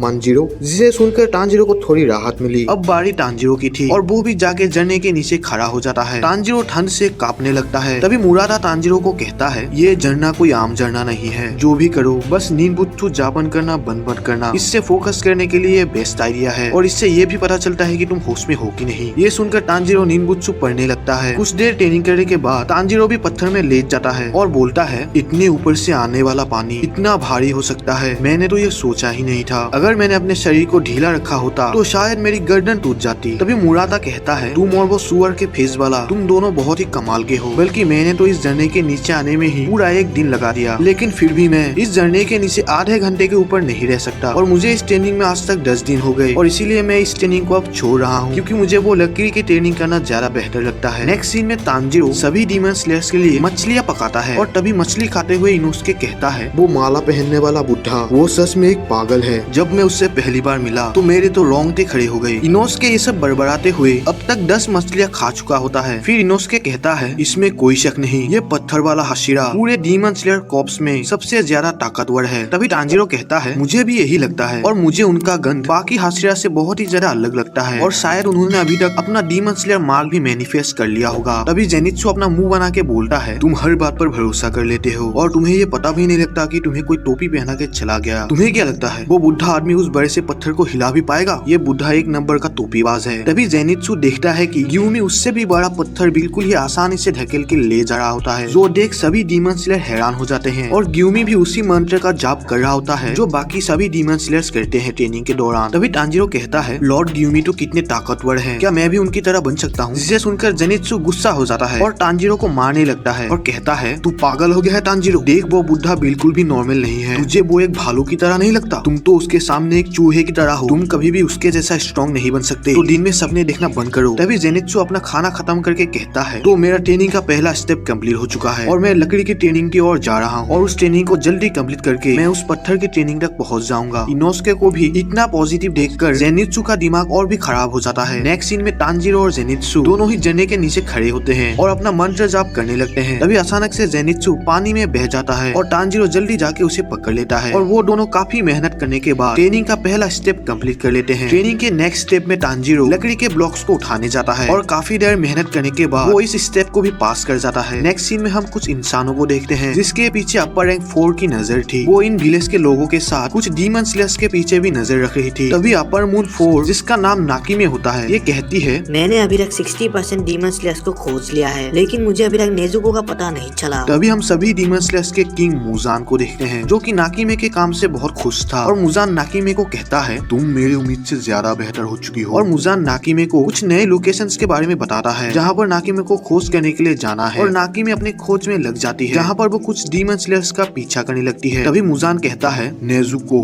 और उबुयाशी, उन दोनों को मैं जल्दी ही ढूंढ लूंगा। अगले दिन हम तांजीरो को देखते हैं जो कि उस पत्थर को हिलाने के लिए अपनी पूरी कोशिश कर रहा था, लेकिन वो उस पत्थर को 1 इंच भी नहीं हिला पाया। उस पत्थर को ढकेलते हुए तांजीरो फिसल के पीछे गिर जाता है और उसकी चप्पल टूट जाती है। तभी तांजीरो देखता है कि 3 डीमन स्लेयर्स इस ट्रेनिंग को यही छोड़ के जा रहे थे। तभी उनमें से एक डीमन स्लेयर तांजीरो को बोलता है, हम वापस माउंटेन जा रहे हैं, हम ये ट्रेनिंग और नहीं कर सकते, माफ करना कि हम इस ट्रेनिंग को ऐसे ही छोड़ के जा रहे हैं, लेकिन हम तुम्हारे सहारे के लिए तुम्हें सपोर्ट करना कभी नहीं छोड़ेंगे, हम तुम पर भरोसा कर रहे हैं तांजीरो कामारो। ये सुनकर तांजीरो उन्हें थैंक्स बोलता है, क्योंकि अगर ये लोग तांजीरो को ऐसे ही बैकअप सपोर्ट देते रहे तो वो डीमन से लड़ने के लिए अपना पूरा फोकस लगा पाएगा। तांजीरो फिर से इस पत्थर को ढकेलने लगता है, लेकिन इस बार भी उससे कुछ नहीं होता। नेक्स्ट सीन में तांजीरो सभी डीमन स्लेयर्स के लिए राइस बॉल्स बनाता है और ये देखकर सभी डीमन स्लेयर्स बहुत ही ज्यादा खुश होते हैं क्योंकि उन्हें राइस बॉल्स बनाना नहीं आता। और सभी डीमन स्लेयर्स तांजीरो को थैंक्स बोलते हैं। तभी मुराता कहता है, मुझे इस ट्रेनिंग में कुछ एहसास हुआ कि इन सभी हाशिरास के पास अपना एक साइड किक क्यों नहीं है जो कि इन हाशिरास के बाद उनकी जगह ले सके, क्योंकि हाशिरास की ट्रेनिंग ही इतनी ज्यादा हार्ड होती है कि कोई दूसरा बंदा इतनी देर तक टिक ही नहीं सकता। जैसे तुम जेनित्सु को ही देख लो, इस ट्रेनिंग को करने के बाद जेनित्सु की पूरी हालत खराब हो चुकी है और अभी तक तो हमने पूरी ट्रेनिंग की ही नहीं। हाशिरास सच में कमाल के होते हैं और उनकी ट्रेनिंग हमारे सोच से भी ज्यादा मुश्किल होती है। फिर वो सभी डीमन स्लेयर्स तांजीरो के खाने की तारीफ करने लगता है कि वो खाना बहुत ही अच्छा बनाता है और उसने ये सब कहाँ से सीखा। तभी तांजीरो बोलता है, असलियत में मैं एक कोयला जलाने वाले का बेटा हूँ, एक गर्मा गर्म और स्वादिष्ट खाना बनाने के लिए आग को कंट्रोल करना आना चाहिए। इसके बाद तांजीरो सभी डीमन स्लेयर्स को एक अलग और गर्मा गर्म खाना खिलाता है और इस खाने को खा के उन सभी डीमन स्लेयर्स को ऐसा लगता है कि वो अपने माँ के हाथ के खाना खा रहा है। ये सब सुन के तांजीरो को भी अपने फैमिली के बारे में याद आने लगता है। नेक्स्ट सीन में तांजीरो फिर से उस पत्थर को ढकेलने लग जाता है और अब तक 6 दिन बीत चुके थे, लेकिन तांजीरो उस पत्थर को थोड़ा सा भी नहीं हिला पाया और वो जमीन पर गिर के सोचने लगता है कि वो आखिर कौन सी गलती कर रहा है जो उससे वो पत्थर नहीं हिल रहा। ऐसे ही चलता रहा तो वो कभी भी इस ट्रेनिंग को पास नहीं कर पाएगा। तभी वहाँ पे गेन्या आता है और तांजीरो से कहता है, तुम्हारे माथे का निशान तो पहले से बहुत ज्यादा गहरा हो गया। तांजीरो गेन्या को देखकर हैरान हो जाता है। तभी गेन्या बोलता है कि मैं भी ग्यूमी सर के पास ट्रेनिंग कर रहा था और मुझे सानिमी से बात करने की परमिशन नहीं थी, फिर भी मैं सानिमी से बात करने के लिए गया और वहाँ वो सब हो गया जिसका अंदाजा ग्यूमी को पहले से था। उन्होंने मुझे बार बार मना किया था कि मैं सानिमी से बात न करूं, लेकिन मैं फिर भी चला गया और तुम्हें मेरी वजह से मार खानी पड़ी। हो सके तो मुझे माफ कर देना तांजीरो, और मुझे सानिमी से बचाने के लिए तुम्हारा दिल से शुक्रिया। तभी तांजीरो सानिमी से कहता है, जो हुआ उसे भूल जाओ और तुम मुझे मेरे इस मार्क के बारे में बता रहे थे ना, क्या सच में ये गहरा हो गया है? मुझे तो और किसी ने नहीं बताया। तभी सानिमी कहता है, तुम जिन गधों के साथ रहते हो वो इसे थोड़ी ना नोटिस करेंगे, तुम बाद में मेरे आईने से देख लेना। खैर मैं भी ये पत्थर वाली ट्रेनिंग ही कर रहा हूँ और मैं इसे हिलाने में थोड़ा कामयाब हो गया। तभी तांजीरो ये सुन के हैरान हो जाता है। तभी गेन्या बोलता है, क्या तुम रेपिटेटिव मोशन इस्तेमाल नहीं कर रहे? लेकिन तांजीरो को ये सब कुछ भी समझ में नहीं आ रहा था। तभी गेन्या कहता है, ग्यूमी सर बाकी हाशिरास की तरह सिखाने में इतना माहिर नहीं है, तुम्हें जो सीखना है उन्हें देख कर ही सीखना होगा। तुम्हें अपनी पूरी ध्यान लगानी होगी, इतना कि तुम्हारा ध्यान शक्ति मैक्स तक चला जाए, जैसे तुम एक पहले से सोचा हुआ काम करते हो, जैसे मैं निंबुत्सु जापान करता हूँ। तभी हम देखते हैं कि ग्यूमी एक पेड़ के पीछे चिपके इन दोनों की बातें सुन रहा था। अब गेन्या भी यहाँ से जाने लगता है और तांजीरो अपने ट्रेनिंग में फिर से लग जाता है। तभी तांजीरो सोचता है, रेपिटेटिव मोशन करने से शरीर के सारे सेंसर्स खुल जाते हैं। गेन्या को कोई भी ब्रीदिंग टेक्निक नहीं आती, लेकिन वो रेपिटेटिव मोशन के हेल्प से इस बड़े से पत्थर को हिला पाता है। इस टेक्निक को इस्तेमाल करने के लिए ग्यूमी सर और गेन्या अपने जीवन में बीता एक सैड मोमेंट को याद करते हैं, जिससे उन्हें बहुत गुस्सा आता है और गुस्से से उनकी दिल की धड़कनें तेज हो जाती है। नेक्स्ट सीन में तांजीरो सभी डीमन स्लेयर्स के लिए खाना पकाने लगता है और वहाँ पे गेन्या भी आ जाता है और तांजीरो से पूछता है, क्या तुम रेपिटेटिव मोशन इस्तेमाल कर पाए? तभी तांजीरो कहता है,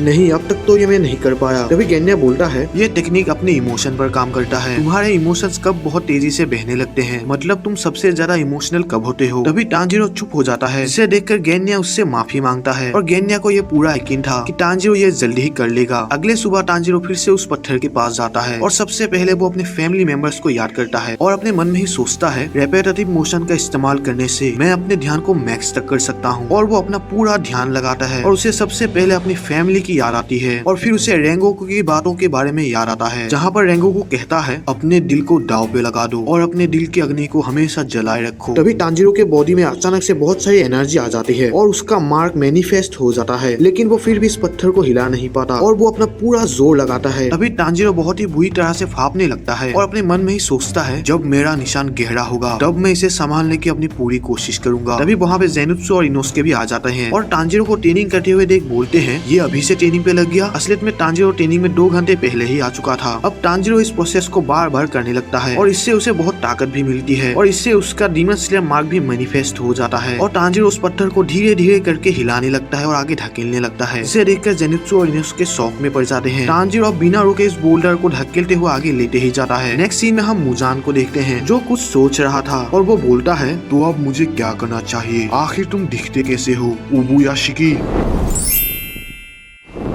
एपिसोड की स्टार्टिंग में हम तांजीरो को देखते हैं जो कि अपनी पूरी ताकत लगाकर उस बड़े से पत्थर को ढकेलते हुए जा रहा था और तांजीरो की ऐसी ताकत देखकर जेनित्सु और इनोस्के हैरान हो जाते हैं और अब तांजीरो को ऐसे देखकर इनोस्के भी पूरे जोश में आ जाता है और वो टेम्पुरा चिल्ला के उस बड़े से पत्थर को ढकेलने के लिए जाता है और वो इसमें अपनी पूरी ताकत लगाता है जिससे वो इस पत्थर को ढकेलने में कामयाब हो जाता है। लेकिन इनोस्के अभी तक घबराया हुआ था और वो उस पत्थर को ढकेलने की साहस नहीं जुटा पा रहा था। तभी जेनुत्सु के पास उसकी कासुगाई बर्ड एक लेटर लेके आती है। जेनित्सु शुरू में उस पर ध्यान नहीं देता जिससे गुस्सा होकर छुंटारो उस पर चोच मार देती है और जेनित्सु को वो लेटर देती है। तांजीरो लगातार उस पत्थर को ढकेलते हुए जा रहा था जिसकी वजह से वो कमजोर हो जाता है और थकान की वजह से वो गिर जाता है। पूरी रात ट्रेनिंग के दौरान तांजीरो ने पानी का एक बूंद भी नहीं पिया था जिसकी वजह से वो खुद को और ज्यादा कमजोर महसूस कर रहा था। वो बहुत ही ज्यादा प्यासा था। उसे ऐसा लग रहा था कि वो अभी ही मर जाएगा। उसे ऐसा लग रहा था कि वो अपनी आखिरी सांसें गिन रहा है और वो अपने दोस्तों को याद करने लगता है और उनसे मदद मांगने लगता है। तभी अचानक से ग्यूमी वहाँ आ जाता है और तांजीरो को बहुत सारा पानी पिलाता है जिससे उसकी प्यास मिट जाती है। तांजीरो की काबिलियत देखकर ग्यूमी उसकी तारीफ करने लगता है और फिर ग्यूमी स्वॉर्ड्समिथ विलेज में जो इंसिडेंट हुआ था उसके बारे में बताता है। तांजीरो को ये सब कुछ समझ नहीं आ रहा था। तभी ग्यूमी बोलता है तुमने उस दिन स्वॉर्डमिथ विलेज में अपनी डीमन बहन की परवाह ना करते हुए उस विलेज के लोगों को बचाया। तुम्हें अपने इन अच्छे कामों पर गर्व होना चाहिए। तभी तांजीरो बोलता है आप बोल तो सही रहे हैं लेकिन आप सोच बिल्कुल गलत रहे हैं। असलियत में उस दिन ये फैसला नेजुको की थी। अगर नेजुको ने उस दिन मुझे खुद से दूर नहीं किया होता तो शायद ही मैं किसी को बचा पाता। ये सुनकर ग्यूमी सोच में पड़ जाता है क्योंकि उसके हिसाब से बच्चे हमेशा कमजोर और मासूम ही नहीं होते बल्कि वो खुदगर्ज और झूठे भी होते हैं। बच्चे हमेशा अपने बारे में ही सोचते हैं लेकिन उसे तांजीरो में ये सब नजर नहीं आता बल्कि वो तांजीरो को एक सच्चा और भला इंसान समझता है। तभी तांजीरो बोलता है मैं हमेशा सही रास्ते पर चलना चाहता हूँ पर पता नहीं आगे मेरे साथ क्या होगा। कोई ना कोई हमेशा मेरी मदद करता है इसलिए मैं अपने रास्ते से कभी नहीं भटकता। मैं चाहता हूँ कि आप मुझ पर इतनी जल्दी विश्वास ना करें। और वो ग्यूमी को पानी और ट्रेनिंग के लिए थैंक्स बोलता है। तभी ग्यूमी कहता है तुमने मेरा शक दूर कर दिया। चाहे कोई कुछ भी कहे लेकिन मुझे तुम पर विश्वास है तांजीरो कामारो। तभी तांजीरो को समझ नहीं आता कि ये कहना क्या चाहते हैं। तभी ग्यूमी तांजीरो को उसके पास्ट की कहानी सुनाता है और अब हम ग्यूमी की पास्ट को देखेंगे। ग्यूमी एक टेम्पल में रहता था और उसके साथ कुछ अनाथ बच्चे भी रहते थे। ग्यूमी जो भी कमाता वो उन अनाथ बच्चों के साथ बांट के खाता और ये सभी एक परिवार जैसे थे। एक दिन इन सभी को फिश फ्राई की दावत थी। तब इनमें से सबसे छोटी लड़की जिसका नाम है सायो वो ग्यूमी को अपनी मछली देती है खाने के लिए क्योंकि खाने की कमी की वजह से ग्यूमी बहुत ज्यादा दुबला और पतला हो गया था। ग्यूमी सायो को कहता है कि वो अपनी ट्रेनिंग की वजह से अपने भूख को कंट्रोल कर सकता है तो वो फिश वो खुद ही खा ले और सभी खाना खाना शुरू करते हैं। वो सभी बहुत ही खुश थे। भले ही वो अनाथ हो लेकिन वो सभी एक परिवार जैसे थे जो एक दूसरे की मदद करते हैं। ग्यूमी हमेशा ही ऐसे अपने बच्चों के साथ रहना चाहता था लेकिन एक रात एक बच्चे ने टेम्पल का रूल तोड़ दिया और वो देर रात टेम्पल में लौटा था। रास्ते में उसका सामना एक डीमन से होता है जिससे बचने के लिए वो बच्चा डीमन को टेम्पल का रास्ता दिखा देता है। उस बच्चे ने खुद की जान बचाने के लिए टेम्पल के सभी बच्चों की जान जोखिम में डाल दी। ग्यूमी हर रात विस्टेरिया फूल से जली अगरबत्तियां घर के बाहर लगाता था ताकि डीमंस यहाँ हमला ना कर सके लेकिन वो बच्चा उन सभी अगरबत्तियों को बुझा देता है ताकि डीमन अंदर आ सके। टेम्पल में आते ही वो डीमन पहले 4 बच्चों को मार देता है जिसकी आवाज सुन के ग्यूमी जाग जाता है और वो बाकी बच्चों को प्रोटेक्ट करने लगता है। ग्यूमी बाकी बच्चों को उसके पीछे रहने को कहता है लेकिन उनमें से 3 बच्चे ग्यूमी की बात नहीं सुनते और वहाँ से भागने की कोशिश करते हैं जिससे डीमन उन्हें पकड़ लेता है और उन्हें मार देता है। उस समय खाने की कमी की वजह से ग्यूमी बहुत कमजोर और दुबला पतला हुआ करता था और साथ ही साथ वो अंधा भी था। और एक अंधा इंसान आखिर कर ही क्या लेगा। और तांजीरो को भी ये बात अभी पता चलती है कि ग्यूमी एक अंधा है और वो आंखों से नहीं देख सकता। तभी ग्यूमी फिर से बोलता है, उस समय मेरे पीछे सिर्फ सायो खड़ी थी और सिर्फ वही थी जिसने मेरी बात सुनी। वो बहुत घबराई हुई थी। मैंने ठान लिया कि चाहे कुछ भी हो जाए मैं सायो को बचा के रहूंगा। ग्यूमी सायो को बचाने के लिए डीमन से लड़ पड़ता है। पहले तो वो डीमन का दोनों हाथ पकड़ लेता है और उन्हें उखाड़ फेंकता है। ग्यूमी को लड़ाई से नफरत थी। ये पहली बार था जब उसने किसी जिंदा जीव को मारा है और वो इस भयानक एहसास को कभी नहीं भूला। तभी ग्यूमी बोलता है, जिंदगी में पहली बार मैं अपनी पूरी ताकत से लगातार मुक्के मारते जा रहा था। मुझे खुद नहीं पता था कि आखिर मेरे पास इतनी ताकत आई कहां से। मेरी ऐसी ताकत देखकर मैं खुद ही डर गया था। अगर वो डीमन मुझ पे हमला नहीं करता तो मैं कभी नहीं जान पाता कि मैं कितना ताकतवर हूँ। मैं बहुत घायल था। मैंने सुबह होने तक उस डीमन के सिर में लगातार घुसा मारता गया। उस रात मैंने बहुत कुछ खोया, लेकिन मैंने अपनी जान दांव पे लगा के सायो को बचाया। मैं खुश था कि मैंने कम से कम सायो को तो बचाया। लेकिन सायो ने आसपास के लोग जैसे ही यहाँ पहुँचे तो उन्हें कुछ ऐसा बोल दिया जिसे सुनने के बाद मैं हैरान था कि ये इंसान एक राक्षस है। उसने ही यानी कि मैंने ही सबको मारा। ये सुनकर तांजीरो भी हैरान हो जाता है। तभी ग्यूमी कहता है, उस रात जो घटना हुई उससे सायो बहुत घबरा गई थी, तो शायद उससे ये गलतफहमी हो गई। आखिर वो 60 साल की थी और छोटे बच्चे ऐसे ही होते हैं, उन्हें कौन दोष देता। मैं तो बस सायो से उसकी जान बचाने के लिए उसके मुंह से ही अपनी तारीफ सुनना चाहता था। मैं चाहता था कि वो कहे मेरे लिए लड़ने के लिए शुक्रिया, पर बच्चे सिर्फ अपने बारे में सोचते हैं। उस डीमन की लाश धूल बनकर उड़ गई और वहाँ पे सिर्फ बच्चों की लाश थी। वहाँ पे कोई सबूत नहीं था कि मेरे ऊपर डीमन ने हमला किया था। किसी ने मेरे बातों पर यकीन नहीं किया और मुझे खूनी मानकर जेल में डाल दिया गया। अगर वहाँ मास्टर कागाया नहीं आते तो मुझे मार दिया जाता। उस दिन से ही मैंने दूसरों पर भरोसा करना छोड़ दिया। मुझे तुम पर भी शक था। चाहे लोग कितना भी भोले दिखे, उनका असली रूप मुश्किल हालातों में ही बाहर आता है। लेकिन मुझे तुम ऐसे नहीं लगते तांजीरो। तुम कभी नहीं भागे, तुमने कभी हार नहीं मानी और तुमने कभी झूठ नहीं बोला। तुम बहते हुए पानी की तरह साफ हो। तुम एक खास लड़के हो जो खुद से ज्यादा दूसरों के बारे में सोचता है। मैं इसमें तुम्हारी पूरी मदद करूंगा कि तुम हमेशा सही रास्ते पे चलो और कभी अपना रास्ता ना भटको। ये सुनकर तांजीरो बहुत खुश होता है और ग्यूमी का शुक्रिया अदा करता है और बोलता है कि वो अपनी पूरी कोशिश करेगा। और ग्यूमी भी खुश होता है और तांजीरो के सिर पर उसका हाथ फिराता है जैसे वो सायो के सिर पर फिराता था। और अब ग्यूमी के साथ तांजीरो की ट्रेनिंग पूरी हुई और ग्यूमी तांजीरो को अलविदा करता है। नेक्स्ट सीन में गेन्या, तांजीरो और इनोसुके बैठ के खाना खा रहे थे। तभी गेन्या बोलता है, ग्यूमी सर के बारे में कुछ भी कहो पर वो एक अच्छे इंसान है। उन्होंने मुझे अपना स्टूडेंट बनाने से इनकार कर दिया था क्योंकि मेरे पास कोई टैलेंट नहीं था। लेकिन जब उन्हें पता चला कि मैंने डीमन खाया तो उन्होंने मुझे अपना स्टूडेंट बना लिया और वो मुझे शिनोबु मैम के पास भी लेके गए ताकि वो मेरे बॉडी का चेकअप कर सके क्योंकि मैंने डीमन खाया था। और शिनोबु मैम ने मुझे इसके बारे में बहुत लेक्चर भी सुनाया। लेक्चर के साथ गाली तो एडवांस थी। इनोसुके बहुत भूखा था और वो जेनित्सु का खाना भी खाने लगता है। तो तांजीरो इनोसुके को समझाने लगता है कि जेनित्सु को बाद में भूख लग सकती है तो तब वो क्या खाएगा। तो इनोसुके फीस वापस रख देता है और तांजीरो के ऊपर गुस्सा निकालने लगता है। तांजीरो खाना खाने के बाद ग्यू टामियोका के ट्रेनिंग के पास जाने वाला होता है तो वो गेन्या को भी उसके साथ जाने के लिए इनवाइट करता है। लेकिन गेन्या जाने से मना कर देता है और बोलता है, देखो तांजीरो, मैं चाहकर भी तुम्हारे साथ नहीं जा सकता क्योंकि मैंने अभी तक उस बड़े से पत्थर को 109 मीटर तक नहीं ढकेला। इस बात पर इनोसुके गेन्या की मजाक उड़ाने लगता है जिसपे दोनों की लड़ाई हो जाती है। इनोसुके को रोकने के लिए तांजीरो उसके ऊपर बैठ जाता है और गेन्या को बोलता है, अगर तुम मेरे साथ आते तो मैं विंड हाशिरा यानी तुम्हारे भाई सानेमी के बारे में थोड़ा बात करता। उसके बाद तांजीरो जेनित्सु से मिलने जाता है और उससे पूछता है कि उसने अपना बोल्डर ढकेला है कि नहीं और वो बड़े ही शांति से तांजीरो को नहीं कह के जवाब देता है। तभी तांजीरो बोलता है, मैं अपने अगले ट्रेनिंग के लिए ग्यू टामियोका के पास जा रहा हूँ। तभी तांजीरो पूछता है कि क्या वो ठीक है, जिसपे जेनित्सु बड़े शांति से बोलता है, सब ठीक है, तुम्हारे लिए अच्छा है, गुड लक। मैं अब समझ चुका हूँ कि मुझे क्या करना है, जो मुझे करना ही होगा। जेनित्सु की ऐसी बात सुनकर तांजीरो परेशान होता है और जेनित्सु को पूछता है कि तुम्हारे साथ क्या हुआ, जिसपे जेनित्सु बोलता है, तांजीरो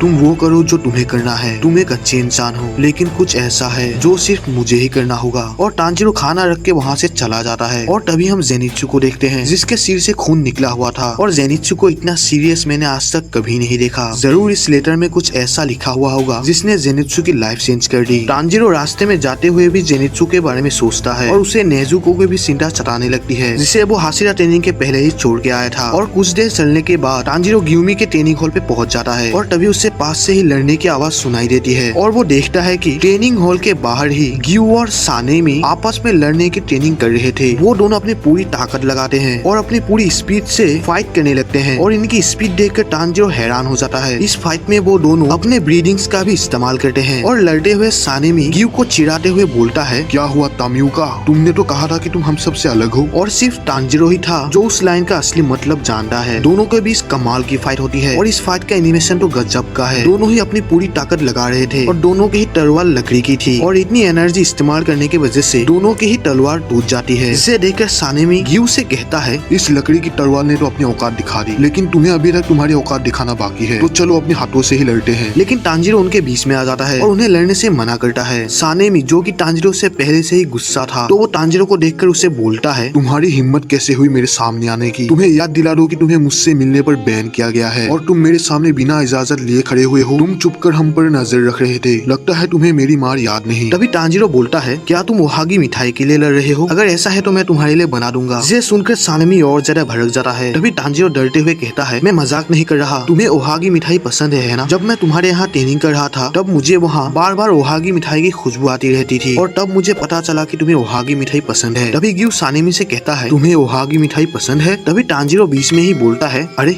ओहागी मिठाई तो बहुत टेस्टी होती है, मुझे अपनी दादी के हाथ की ओहागी बहुत पसंद है। सानेमी गुस्से से तांजिरो को मुक्का मार के दूर फेंक देता है और तांजिरो बेहोश हो जाता है। और तांजिरो को जब होश आता है तो ग्यू उसके सामने बैठा हुआ था और इन दोनों के फेस को देखो यार, कितना फनी लग रहा है। तांजिरो ग्यू से पूछता है कि वो दोनों लड़ क्यों रहे थे? तभी ग्यू बोलता है, हम लड़ने ही रहे थे, ये हाशिरा ट्रेनिंग का हिस्सा है, ये हाशिरा वर्सेस हाशिरा है और इसीलिए हम लकड़ी की तलवार यूज करते हैं ताकि किसी को चोट ना आए। तभी तांजिरो ग्यू से माफी मांगता है क्योंकि इसने उनकी ट्रेनिंग खराब कर दी। तभी ग्यू बोलता है, माफी मांगने की जरूरत नहीं, सानेमी हमेशा गुस्से में ही रहता है और इसलिए मैं उससे बात नहीं कर पाता और अब तो मुझे उसकी फेवरेट मिठाई के बारे में भी पता चल गया। अब से मैं ओहागी मिठाई अपने पास छुपा के रखूंगा और सानेमी जब गुस्सा होगा तब मैं उसे ये मिठाई दे दूंगा, शायद इससे हम दोस्त बन जाए। नेक्स्ट सीन में हम सानेमी को देखते हैं जो कि अकेले जा रहा था और वो तांजिरो के ऊपर बहुत गुस्सा था क्योंकि उसने आज के दिन का ट्रेनिंग बिगाड़ दिया और आज उसके साथ ट्रेनिंग करने के लिए ओबानाया और मुइचिरो भी नहीं है, तो आज वो अकेले बोर हो जाएगा। ये सोच के ही सानेमी बोलता है, वो खुद को समझता क्या है, वो तांजिरो सच में कितना बड़ा सरदर्द है। तभी सानेमी रुक जाता है और उसे उसके पीछे से कुछ महसूस होता है और वो उस चीज को 0.1 सेकेंड के अंदर अपने हाथ से पकड़ लेता है और वो देखता है कि ये तो किसी डीमन का आँख है। इसे देखकर सानेमी कंफ्यूज हो जाता है और पल भर में ही वो आँख राख बन के गायब हो जाता है और अब सानेमी समझ चुका था कि उनके ऊपर डीमंस नजर रख रहे हैं। इसके बाद हम ओबुयाशी के मेंशन को देखते हैं जहाँ पर मास्टर कागाया और उनकी वाइफ थी। तभी अचानक से मेंशन का गेट खुलता है और चारों तरफ धुआं धुआं हो जाता है और उस धुएं के बीच में से एक परछाई निकलती है जो कि धीरे धीरे मेंशन के अंदर आ रहा था और ये परछाई किसी और की नहीं बल्कि सभी डीमंस के किंग मुजान था। और मुजान की ये एंट्री और इसकी ये एनिमेशन एकदम बवाल थी। तभी मुजान ओबुयाशिकी के सामने आता है, जिसे देखकर मास्टर ओबुयाशिकी बड़े ही मुश्किल से बोलते हैं, तो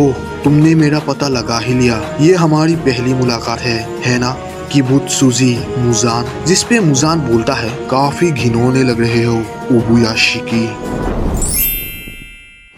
जैसे कि हमने पिछले एपिसोड में देखा, मुजान ने मास्टर कागाया का पता लगा लिया था और वो मास्टर कागाया को ढूंढते हुए उनके मेंशन में आ जाता है और मास्टर कागाया के सामने खड़ा होता है। मास्टर कागाया मुजान को देख नहीं सकते थे क्योंकि उनके आंखों में पट्टी बंधी हुई थी, तो वो उनकी वाइफ से मुजान का हुलिया पूछता है कि वो कैसा दिखता है। तभी अमाना बोलती है, ये डीमन हूबहू एक इंसान की तरह दिखता है, इसकी उम्र 20 साल के आसपास होगी, इसकी आंखें लाइट पिंक कलर की है और इसकी आंखों की बिंदिया एक बिल्ली की तरह सीधी है। तभी मास्टर कागाया कहते हैं, मैं जानता था कि तुम हर हाल में आओगे क्योंकि तुम मुझसे और ओबुयाशिकी फैमिली से सख्त नफरत करते हो। मुझे हमेशा से पता था तुम खुद चल के आओगे मुझे मारने के लिए। तभी मुजान कहता है, मैं बहुत निराश हुआ ओबुयाशिकी, उस क्लैन का लीडर जो 1000 सालों से मेरे कामों में दखल अंदाजी कर रहा है, उसकी आज ऐसी हालत है, तुम्हें मारने से क्या फायदा, तुम्हारा शरीर तो पहले से ही एक लाश बन चुका है। तभी मास्टर कागाया कहते हैं, पता है 6 महीने पहले मुझे एक डॉक्टर ने बताया था कि मैं कुछ ही दिनों में मर जाऊंगा, लेकिन मैं अभी तक तुम्हारे सामने खड़ा हूँ। मेरा डॉक्टर भी मुझे जिंदा देखकर हैरान हो गया था और मैं अब तक जिंदा हूँ क्योंकि तुम्हें हराने के मेरे इरादे मजबूत है। तभी मुजान कहता है, अफसोस, लेकिन ये तुम्हारा सोता सपना पूरा नहीं होगा, मैं अब तुम्हें खत्म कर दूंगा। तभी मास्टर कागाया कहते हैं, तुम और मैं